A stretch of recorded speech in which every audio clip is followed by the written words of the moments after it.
Samajwadi party ने बजाई यादव और मुस्लिम समुदाय के लिए खतरे की घंटी। मुस्लिम और यादव को छोड़कर पीडीए की तरफ समाजवादी पार्टी का रुख। सपा की रणनीति से बढ़ सकती है मुसलमान और यादव समाज की नाराजगी। क्या अपने मजबूत वोट बैंक को भी खो देंगे अखिलेश यादव? लोकसभा चुनाव की नजदीकियों के बीच में अखिलेश यादव की रणनीति से समाजवादी पार्टी में खलबली देखने को मिल रही है। समाजवादी पार्टी का हमेशा से समर्थन करने वाले यादव और मुस्लिम समुदाय में बेचैनी का माहौल देखने को मिल रहा है, क्योंकि इस बार समाजवादी पार्टी के मुखिया अखिलेश यादव का पूरा फोकस पीडीए पर दिखाई दे रहा है और इसी के चलते दोनों समुदाय में हलचल का माहौल देखने को मिल रहा है।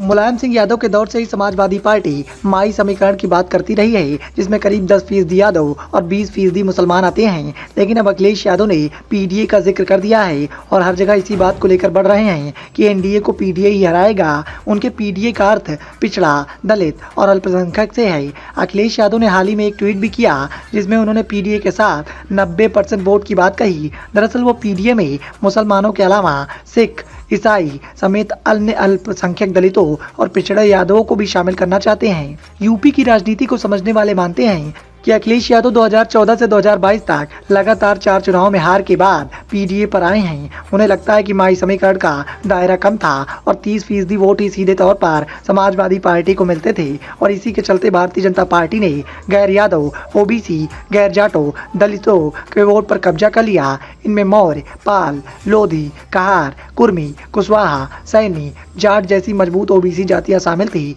इन्हें भारतीय जनता पार्टी ने इस कैंपेन के जरिए अपने पाले में खींच लिया है। समाजवादी पार्टी में सिर्फ यादव ही प्रतिनिधित्व करता रहा है। अब अखिलेश यादव भारतीय जनता पार्टी की इसी रणनीति के काट के लिए पीडीए की ओर बढ़ गए हैं। उन्हें लगता है कि समाजवादी पार्टी छतरी इससे बड़ी हो जाएगी और ज्यादा से ज्यादा बिरादरियों के अंदर लाया जा सकेगा।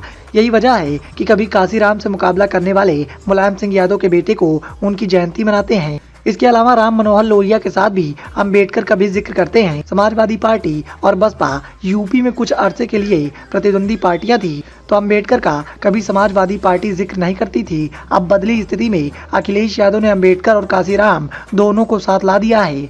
अखिलेश यादव ने इसी पीडीए फार्मूले को लेकर एक पोस्ट करते हुए एक्स पर लिखा कि भाजपा इसी कारण न कोई गणित बैठा पा रही है, न कोई समीकरण। इसीलिए भारतीय जनता पार्टी पिछले सारे फार्मूले इस बार फेल हो गए हैं। इसीलिए भाजपा उम्मीदवारों के चयन में बहुत पीछे छूट गई है। भाजपा को उम्मीदवार ही नहीं मिल रहे हैं।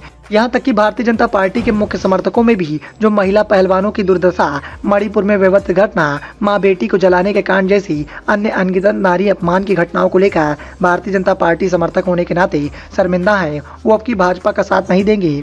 समाजवादी पार्टी के मुखिया अखिलेश यादव जिस तरीके की रणनीति तैयार कर रहे हैं, उससे एक बात तो साफ है कि पीडीए को माध्यम बनाकर वो किसी भी तरह लोकसभा चुनाव को फतेह करने की तैयारी में है। लेकिन पीडीए के चलते इस बात की चर्चाएं राजनीति के गलियारों में चल रही हैं कि क्या अखिलेश यादव के इस समीकरण के चलते मुसलमान और यादव समाजवादी पार्टी का साथ देगा या फिर दोनों समुदाय समाजवादी पार्टी से बगावत कर देंगे। Bureau report, the noise of India.